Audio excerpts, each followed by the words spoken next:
Okay, so nag-avail tayo ng Wakayama Pass. Isa doon is dalawang meals yun dito sa Miki Katsura area na isa voucher, isa free.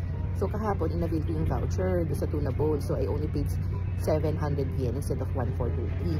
Ngayon, free siya. Pero look naman, parang masasarap to compared kahapon. Share ko. Look, may free soup. Tapos ito yung tuna. Tapos may sides. O diba? Tapos ito pa yung view.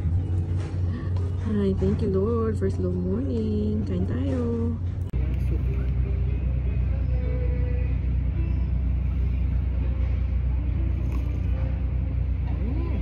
Ang sarap.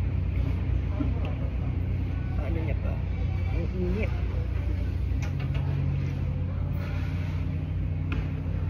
Yum. Let's try. Dito mismo sa may pier to eh.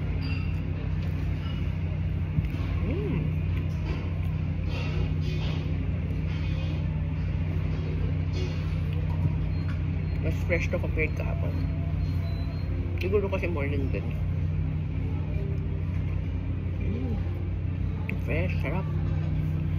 Kain tayo.